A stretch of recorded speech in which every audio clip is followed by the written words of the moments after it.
करण्याचे, गोड काम करण्यासाठी साहित्य प्रेमींसाठी एक आनंदाचा उत्सवच असतो। आज साहित्य संमेलन भरवणे ही काळाची गरज बनली आहे, कारण आजचे विद्यार्थी इंटरनेट, मोबाईल, टीव्ही व अन्य माध्यमांमध्ये गुरफटलेले दिसतात। त्यामुळेच आजचा विद्यार्थी वर्ग साहित्यापासून दूर लोटला जात आहे। आजचा विद्यार्थी साहित्याशी बांधला गेला पाहिजे, नाहीतर भावी काळात वाचन संस्कृती लोप पावून भारतापुढे मोठे प्रश्नचिन्ह उभे राहील। या प्रश्नचिन्हाला नष्ट करण्याचे सामर्थ्य फक्त आणि फक्त मराठी साहित्य संमेलनामध्येच आहे। हीच काळाची गरज ओळखून आपल्या प्रसिद्ध यश शिक्षण मंडळाने विद्यार्थी साहित्य संमेलन भरवण्याचा निर्णय घेतला आहे आणि तो यशस्वीरित्या सुरू ठेवला आहे।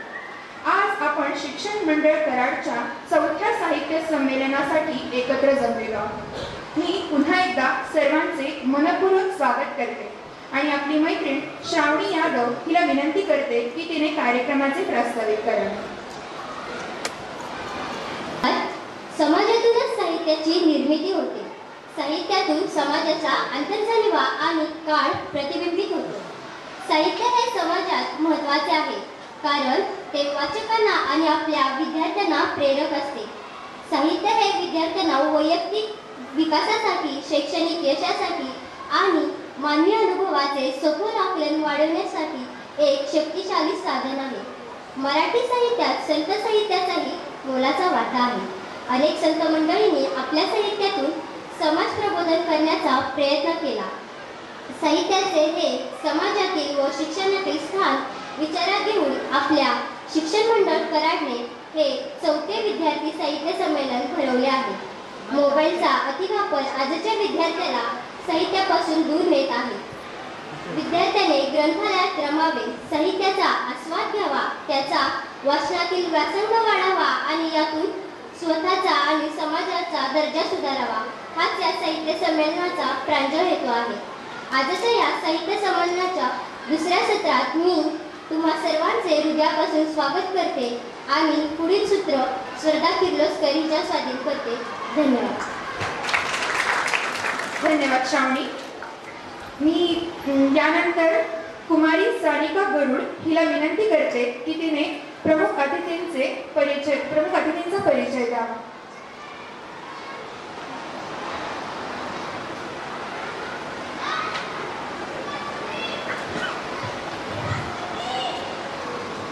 नमस्कार। आजच्या आपल्या साहित्य संमेलनाच्या 2य सत्राच्या प्रमुख अतिथी आहेत सौ स्वाती सचिन खोड।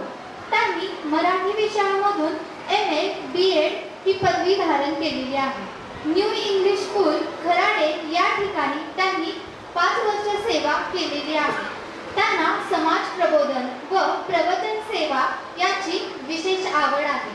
त्यांनी शिक्षण मंडळ कराडचे आत्माराम विद्या मंदिर ओगलेवाडी या ठिकाणी 2016 मध्ये राजमाता जिजाऊ महासाहेबांच्या जयंतीनिमित्त व्याख्यानमाला सादर केलेली आहे।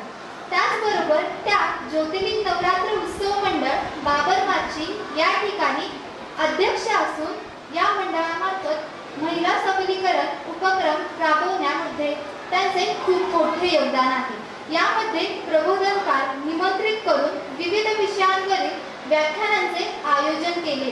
त्याचबरोबर मुलींसाठी विविध कला पुनर्दर्शन कार्यक्रम, सादरीकरण आणि नारी शक्ती निर्माण करण्यासाठी व स्वरक्षणासाठी लाठीकाठी, तलवारबाजी आणि दांडपट्टा असे उपक्रम राबवण्यामध्ये त्या नेहमीच अग्रस्थानी असतात। योग्य साधनेच्या माध्यमातून महिलांना व्यायामाचे महत्त्व पटवून देण्यासाठी विविध प्रात्यक्षिके दाखवण्यामध्ये त्यांचा सक्रिय सहभाग असतो। सामाजिक कार्याबरोबर त्या आध्यात्मिक कार्यामध्ये देखील हिरिरीने सहभागी होतात। आध्यात्मिक कार्यामध्ये समाज प्रबोधन, प्रवचन सेवा, स्वामी समर्थ सेवा केंद्र माध्यमातून आरतीचे आयोजन, त्याचबरोबर बालसंस्कार केंद्र स्थापन करण्यात त्यांचा सहभाग खूप मोठा आहे। त्यांच्या स्वरतरंग ह्या काव्यसंग्रहाची प्रथम आवृत्ती 14 डिसेंबर 2023 रोजी प्रकाशित झालेली आहे। त्याचबरोबर पुढील काव्यसंग्रह देखील प्रकाशनाच्या मार्गावर आहेत. त्यांच्या ह्या सामाजिक, आध्यात्मिक व शैक्षणिक कार्यकर्तृत्वाची दखल घेऊन महाराष्ट्र शासनाने त्यांना महिला व बाल विकास यांच्या सौजन्याने पुण्यश्लोक अहिल्यादेवी होळकर पुरस्कार देऊन 2023ला सन्मानित केलेले आहे. त्याचबरोबर असामान्य कर्तृत्व पुरस्कार पत्रकार मुकुंदराव भट यांच्या सौजन्याने त्यांना मिळालेला आहे.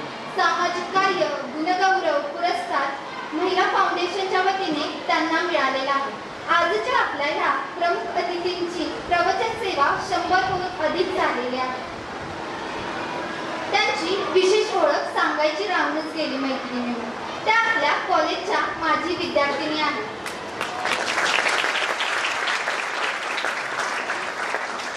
त्यांच्याकडे पाहून नक्कीच आपण सर्वजणी प्रेरणा घेऊन भविष्यात आपल्या मातृसंस्थेत अशा कार्यक्रमाला येण्याचा प्रयत्न करूया. धन्यवाद. धन्यवाद सानिका. यानंतर मी आपली मैत्रीण कुमारी श्रावणी कचरे हिला विनंती करते की तिने गुलाब पुष्प देऊन प्रमुख अतिथींचा सत्कार करावा.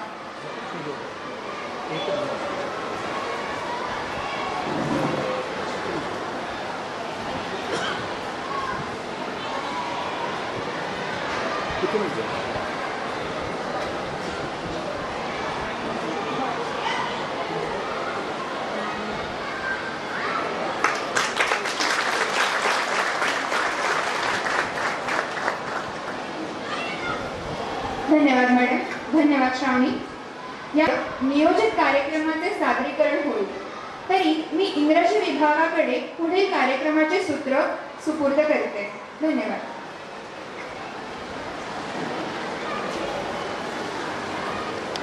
Today we are going to present play reading. The name of the play is Lights Out, written by Manjula Padmanabhan. It is a realistic play. In this play, Manjula Padmanabhan has thrown lights on various questions pertaining to exploitation of women in the society and home. We are going to present the second scene of this play. The main characters here are Bhaskar, his wife Leela, and his friend Mohan. It begins with arrival of Mohan, who comes to know about the incident and curious to know about the writer helping the victim. Here, Mohan and Bhaskar are interested in the discussion about incident, but not at all interested in helping the victim. This attitude shows the insensitive behavior of the people who are near the victim or the crime. Society have become very deep and dumb since they have lost the feelings of humanity. Our friends Chandana Deshmukh, Varsha Rajpurohit and Shravani Katre are going to present the play reading. Friends, let us hear the conversation. Thank you.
Why did you come? Knowing something horrible happens? Oh, but I insisted. He wanted to see. You wanted to see? Sure, why not? But why? Why see such awful things unless you must? Well, I was curious. About such a thing? I mean, how often can you stand and watch a crime being committed right in front of you? Usually you're too close for comfort. You might get hurt. Or you arrive few minutes too late and watch only the results. Or it's happening to someone you know and you have to get involved yourself. Or it's too disturbing to watch it all. But this, just far enough not to get involved, just close enough to see everything clearly. Also Bhaskar tells me. Oh yes, you can see. But it's so frightening. Would you be frightened? Who? Me? No. Of what? Of them. They are so terrible. The things that they do. But they are... Her biggest dream. So she tucked herself away behind the bright sun, never once tried to outshine anyone. Finally, her innocent eyes were about to cry. Suddenly, God blessed her with a ray of joy, offered her with more chance to fly. So, ignoring everything, she seized the opportunity, tried very hard until she found happiness to the infinity. Now her life was beautifully framed, but painfully real, and all those things had happened which she had never dreamed, Thank you. Now I request Miss Habiba Mandekar to recite one of the best poems. Poem written by William Shakespeare, and the name of the poem is All the World's a Stage. William Shakespeare was an English poet, playwright and actor, widely regarded as the greatest writer in the English language and the world's prominent dramatist. This poem is taken from his play As You Like It. Here he compares the world to a stage where the drama of human life is enacted. Now I am going to recite the poem. All the world's a stage, and all the men and women merely players. They have their exits and their entrances, and one man in his time plays many parts. His acts being 7 ages. At first, the infant, mewling and pucking in the nurse's arms. Then the whining schoolboy, with his satchel and shining morning face, creeping like a snail, unwillingly to school. And then the lover, shying like a furnace, with a woeful ballad, made to his mistress's eyebrow. Then a soldier, full of strange oaths, and bearded like a pard, jealous in honor, sudden and quick in horror, seeking the bubble reputation, even in the cannon's mouth. And then the justice, in fair, round belly with good cap and line, with eyes silver and beard of formal cut, full of wild saws and modern instances. And so he plays his part. The 6th age shifts into the lean and slippered pantaloon, with spectacles on nose and pouch on side. His youthful hose well saved a world to eye, for his shrunk shank and his big manly voice, turning again towards childish treble, pipes and whistles in his sound. Last scene of all that ends this strange eventful history is second childishness and near oblivion. Sans feet, sans eyes, sans taste, sans everything. All the world's a stage, and all the men and women merely players. Thank you. Thank you so much, Abhiba. धन्यवाद मैत्रिणींनो. यानंतर हिंदी विभागाचे कार्यक्रम सादर होतील. त्यासाठी मी हिंदी विभागाच्या मुलींना व्यासपीठावर आमंत्रित करते.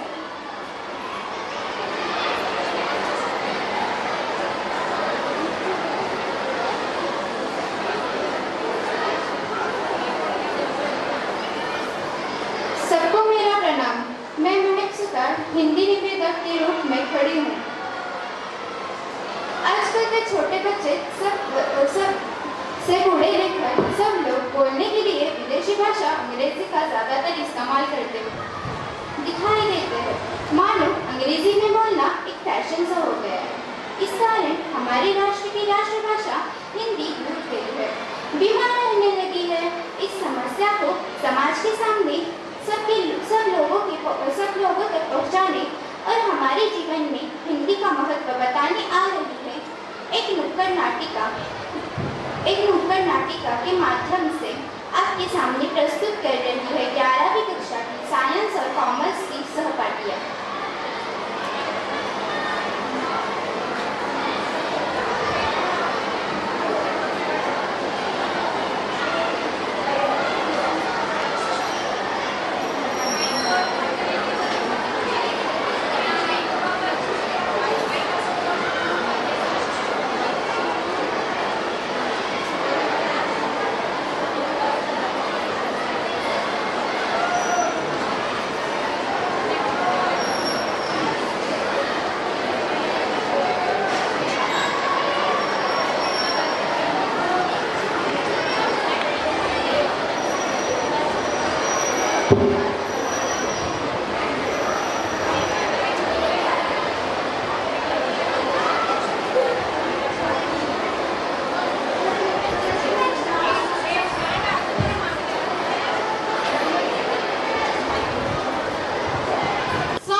आत्मविश्वास ठेवा, स्वतःवर विश्वास ठेवा, प्रत्येक गोष्टीचा प्रतिकार करा आणि कोणत्याही हळव्या क्षणांना भुलून कोणतंही चुकीचं पाऊल उचलू नका।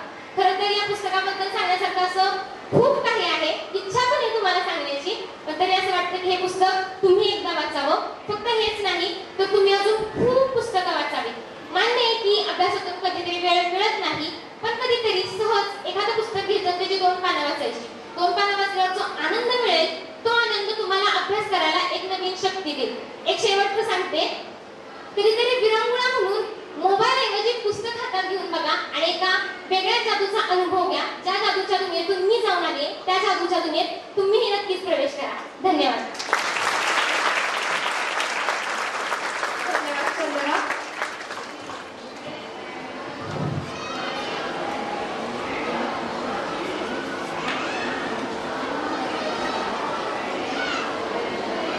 काय मैत्रिणींनो, वाचणार ना पुस्तके इथून पुढे तरी? चला आपण आज एक पण करूया, महिन्याला निदान एक पुस्तक तरी मी वाचणार ना?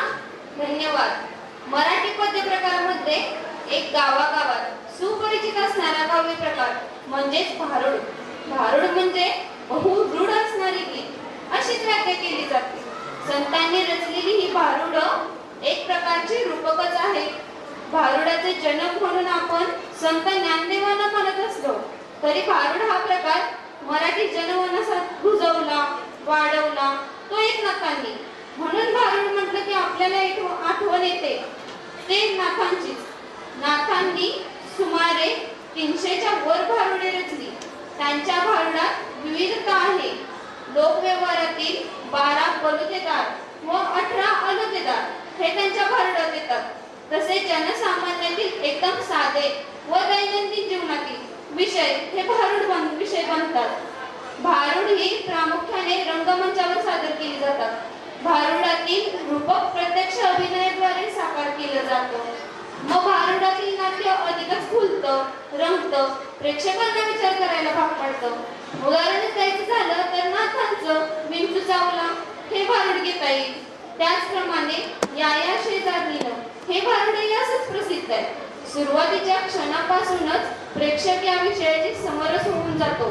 भारुड या काव्य प्रकाराची ओळख करून देण्यासाठी येते आपली 12वी अ तुकडीतील खरहुंडारी कलाकार कीर्तनकार कुमारी स्वर्धा किर्लोस्कर।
पंढरीला नेलं ग बया, मला पंढरीला नेलं ग बया.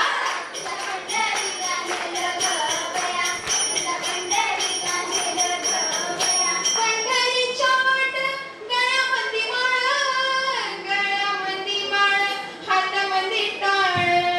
पंढरीच्या वाट गळ्यामध्ये माळ, गळ्यामध्ये माळ, हातामध्ये टाळ. वरडून वरडून माझं फुटलं ग कपाळ, वरडून वरडून माझं फुटलं ग कपाळ.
ते प्रसिद्ध लेखक, कथाकार, नाटककार, नट, पटकथाकार, संगीतकार आणि दिग्दर्शक होते. त्यांनी जॉर्ज बर्नार्ड शॉ यांच्या पिग्मालियन या प्रसिद्ध इंग्रजी नाटकाचा मराठी अनुवाद ही फुलराणी या नावाने केला. त्यांच्या या नाटकातील एका स्वगतातून फुलराणी आपल्या समोर साकारत आहे. कुमारी वर्षा पुरोहित, इयत्ता 12वी कॉमर्स.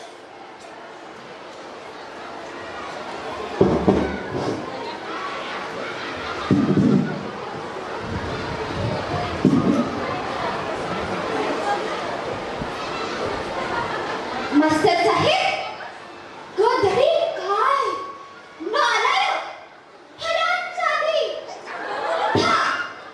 तुला शिकवीत चांगला धडा, तुझे पापाचा भुलाई धडा. पोठ्याचं मस्त स्वतःला मास्तर, तुझं गटारात घालतं शास्त्र.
संदेश पोहोचवित आहेत.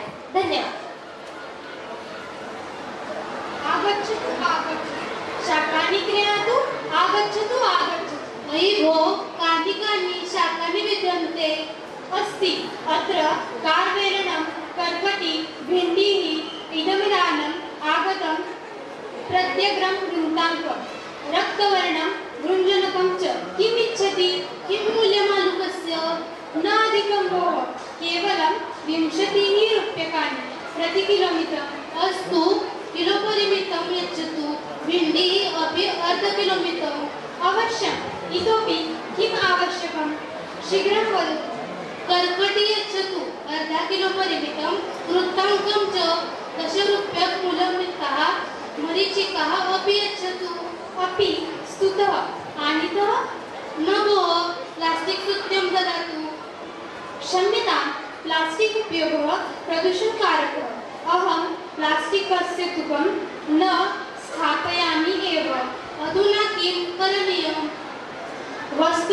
वस्तुस्तृतम् अपि क्रीणातु मूल्यं केवलं 5 रूप्यकाणि बहु उत्तमं ददातु अधुना मूल्यं कथयतु आलुकस्य 20 रूप्यकाणि भिण्डाः 25 रूप्यकाणि कर्कट्याः 15 रूप्यकाणि वृन्ताकस्य 20 रूप्यकाणि 10 रूप्यकाणि मिर्चकाः वस्तुस्तृतस्य 5 रूप्यकाणि अवत्या 95 रूप्यकाणि अस्तु 100 रूप्यकाणां धनपत्रं यच्छामि अवशिष्टस्य धनस्य आसकं यच्छतु अस्तु धन्यवाद.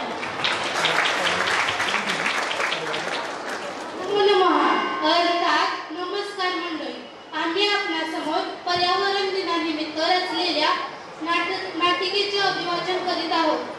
रमणीय ही सृष्टी एषा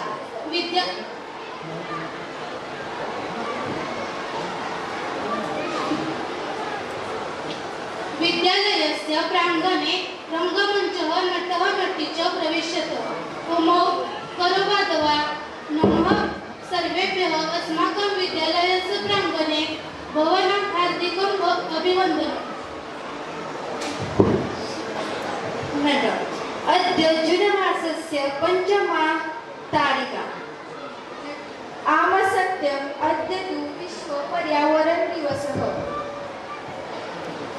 उम एव अस्मिन् शुभावसरे वयं रम्यां सृष्टिम् अधिकृत्य एकस्याः लघुनाटिकायाः प्रस्तुति करिष्यामः. स्थानं सरस्तिर समयः प्रभातवेता तत्र राजहंसः राजहंसी च विहरतः नेपथ्ये काकध्वनिः श्रूयते. राजहंसः अये किं नु खलु सरस्तीरे विहरति मयि केनापि कर्कशेः काकाशब्देः वातावरणम् आकुलीक्रियते. राजहंसी भरतः काकान् अन्यः कोपमिति महति अस्य वर्णः अपि कृष्णः कर्म अपि कृष्णः मेद्यम् अमेद्यं सर्व एव भक्षयति. काक प्रविश्य सप्रथम किम् उक्तवती भवती? प्रधाने का ध्वनिना सुप्तान् प्रबोधयामि कर्मस्तु च विनियोजयामि. किं ते महत्त्वं? वस्तुतः अहम् एव शीतले जले बहुकालं पर्यन्तम् अविचलं ध्यानमग्नं स्थितप्रज्ञ एव तिष्ठामि. तथापि जनाः चित्रवर्णं मयूरं राष्ट्रपक्षी इति मन्यते. मयूरः सत्यम्, अहमेव राष्ट्रपक्षी. मौनं धृत्वा वारकानमानि शलेन कृतयता भक्षयसि धिकत्वा. मम नृत्यं तु प्रकृतेः आराधना. मम शिरसि राजमुकुटमिव शाखाम् अस्ति. अहमेव पक्षी राष्ट्रपक्षी. कोकिलः मम गानम् अपि प्रकृतेः आराधना एव. मम पञ्चमस्वरेण गानं श्रुत्वा जनाः आनन्दयन्ति. अतः अहमेव श्रेष्ठः. राजहंसः अहमेव नीरक्षीरविवेकी पक्षिणां राजा. बकः दीर्घयुष्मान् अहमेव सर्वशूरः. प्रकृति अलम्बितः कलहेन अहं प्रकृतिः युष्माकं जननी सर्वेषामेव महत्त्वं विद्यते यथा समयं सर्वेः एवमेव शोभा सर्वे मिलित्वा गायन्ति आयुष्यः शरणे कोटि न लभ्यः स्वर्णकोटिके न च निर्भगं मितः कालो हानि सतोलिका अनुरागमणि सृष्टिरेषा जगत्पतेः जीवाः सर्वे अत्र मोदन्तां भावयन्तः परस्परं। धन्यवाद. यानंतर मी आजच्या आपल्या प्रमुख पाहुण्यांना विनंती करते की त्यांनी आपले मनोगत व्यक्त करावे.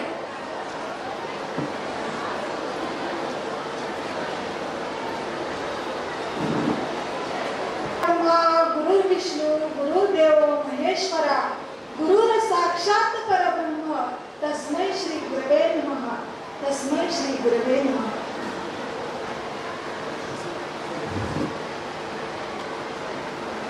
आदरणीय व्यासपीठ, माननीय उपप्राचार्य आणि कार्यक्रमाला उपस्थित मान्यवर गुरुजन वर्ग, त्याचबरोबर या कार्यक्रमाला उपस्थित असणाऱ्या माझ्या सर्व विद्यार्थी मैत्रिणी, आज या ठिकाणी चौथे साहित्य संमेलन होत असताना या कार्यक्रमामध्ये माझ्यासारख्या सामान्य विद्यार्थिनीला, माजी विद्यार्थिनीला या ठिकाणी आपण या कार्यक्रमामध्ये सहभागी होण्याची संधी दिली त्याबद्दल सर्वप्रथम माझे सर्व गुरुवर्य आणि या ठिकाणी उपस्थित असणाऱ्या माझ्या सर्व विद्यार्थी मैत्रिणी या सर्वांचं स्वागत करत असताना मला मनस्वी आनंद होत आहे. आज या ठिकाणी अतिशय प्रभावी असे कार्यक्रम माझ्या सर्व मैत्रिणींनी सादर केलेले आहेत. ते पाहिल्यानंतर असं वाटलं की अरे यावं का पुन्हा एकदा विद्यार्थी होऊन बसावं का पुन्हा एकदा त्या वर्गामध्ये, त्या सर्व गुरुजनांमध्ये, पुन्हा एकदा त्या मैत्रिणींमध्ये खिदळावं का, हे सगळं मनामध्ये येऊन गेलं. आणि याचं कारण म्हणजे आपला गुरुजनांशी आणि आपल्या विद्यालयाशी जो ऋणानुबंध तयार झालेला असतो तो आजन्म राहतो, तो कधीही न संपणारा असाच असतो. आणि अशा माझ्या या विद्यालयामध्ये मला येण्याची संधी आज या ठिकाणी मिळाली त्याबद्दल मला अतिशय आनंद होत आहे. माझ्या विद्यालयाचा मला खूप अभिमान वाटतो, कारण हे जे विद्यालय आहे याची स्थापना लोकमान्य टिळकांच्या स्मृतिप्रित्यर्थ या ठिकाणी झालेली आहे आणि कराड सारख्या विद्यानगरीचे ते एक भूषण आहे. म्हणून मला असे म्हणावेसे वाटते की कृष्णा कळणेच्या संगमावरती, कृष्णा कळणेच्या प्रीती संगमावरती कराड नगरी वसलेली आणि याच जलवाहिन्यांच्या तीरावरती टिळक स्मृती जपलेली, टिळक स्मृती जपलेली. टिळकांविषयीचा अभिमान तर आहेच, पण या ठिकाणी मला जो विषय देण्यात आलेला आहे तो संतांचे साहित्य क्षेत्रातील योगदान. तसं पाहिलं तर विषय खूपच व्यापक आहे. अगदी 20 मिनिटांमध्ये सादर करता येण्यासारखा हा विषय नाही.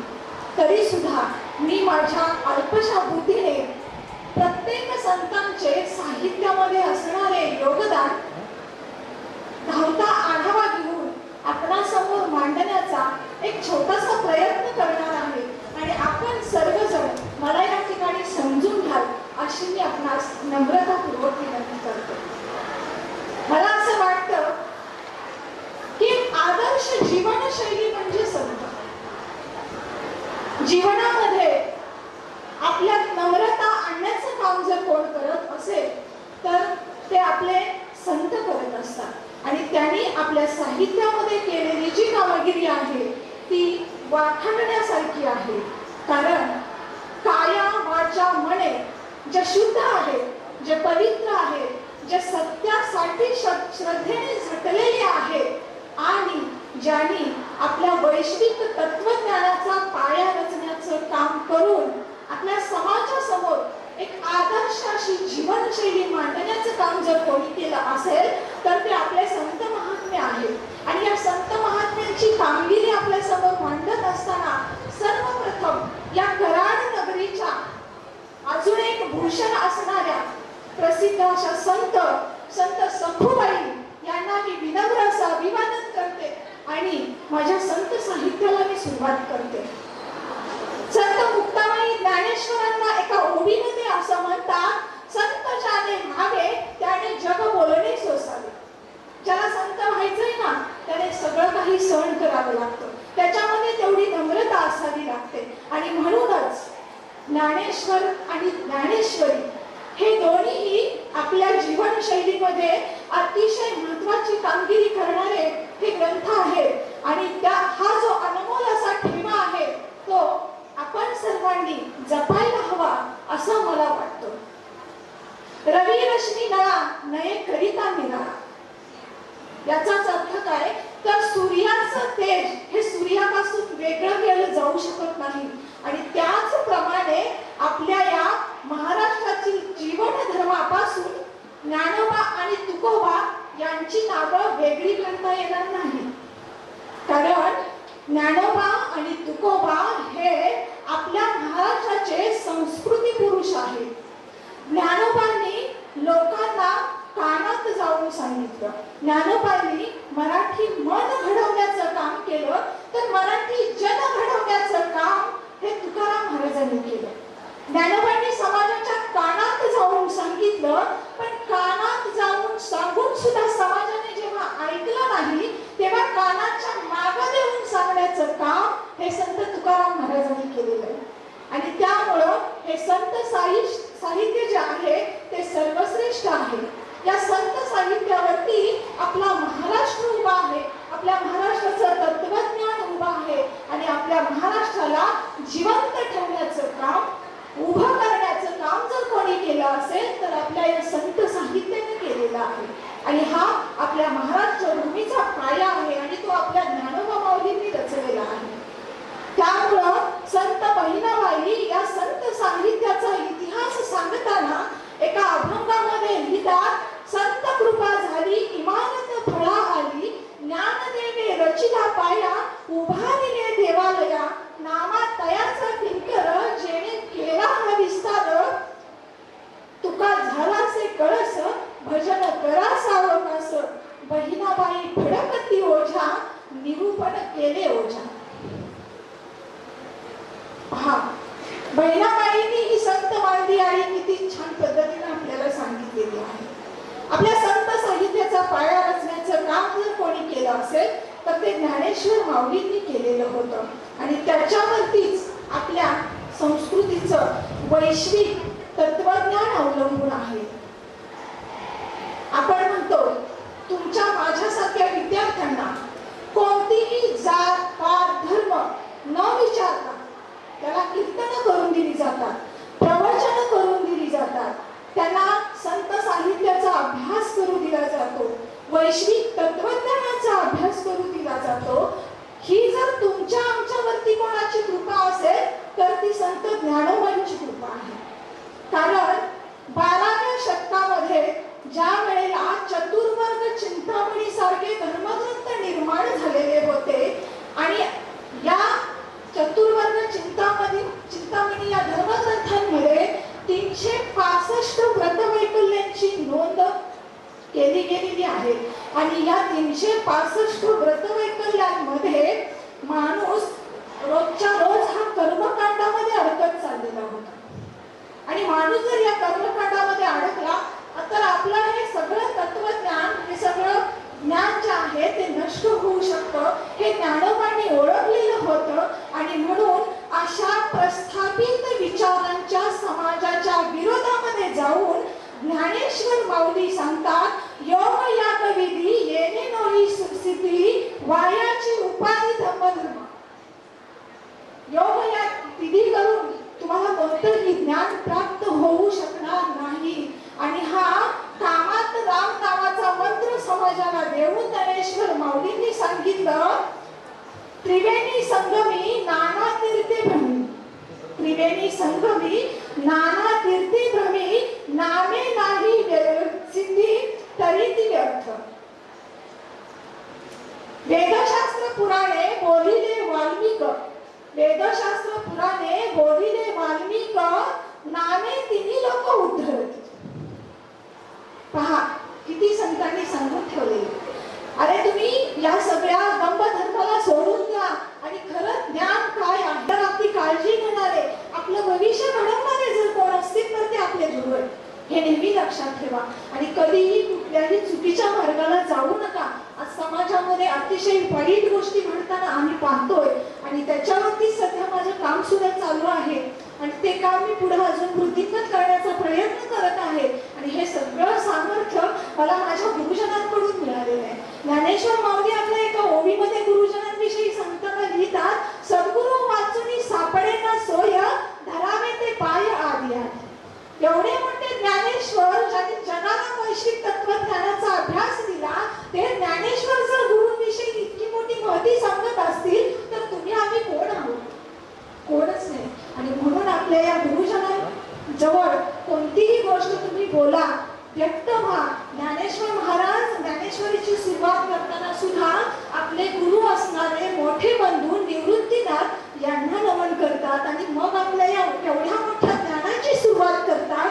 याचा अर्थ असा होतो की कुठल्याही कामाचं यश मिळवायला जाण्या अगोदर आपल्याला आपल्या गुरुजनांचा आशीर्वाद असणं हे अतिशय महत्वाचं आहे.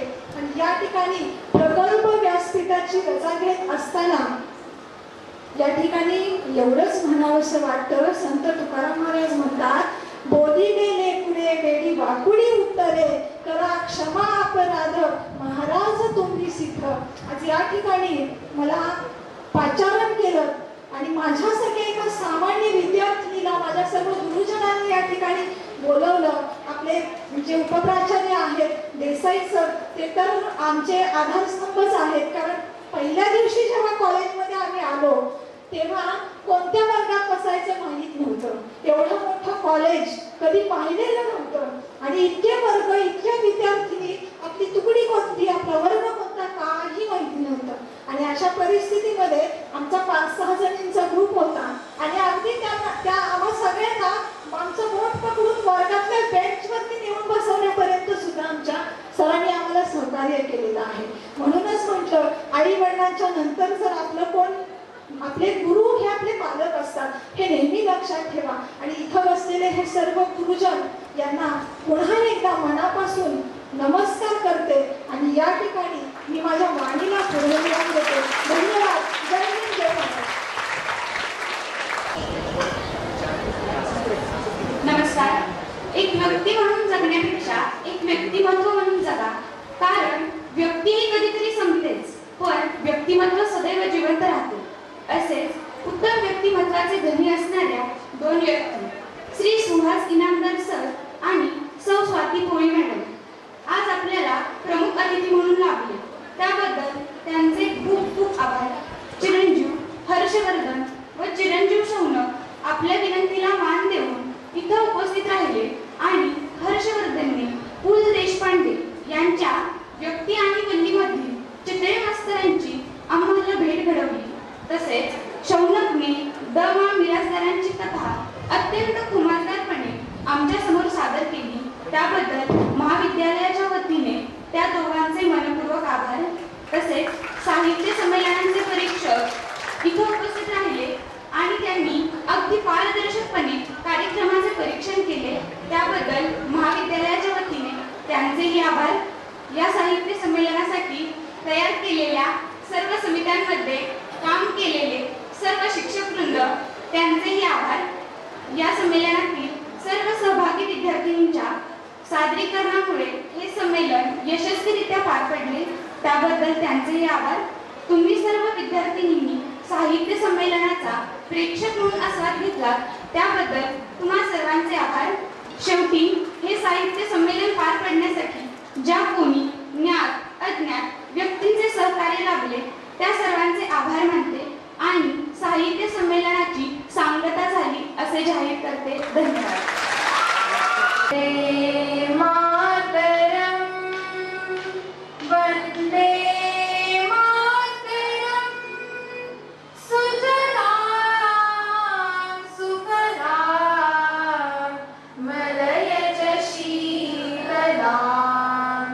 सस्यशामलां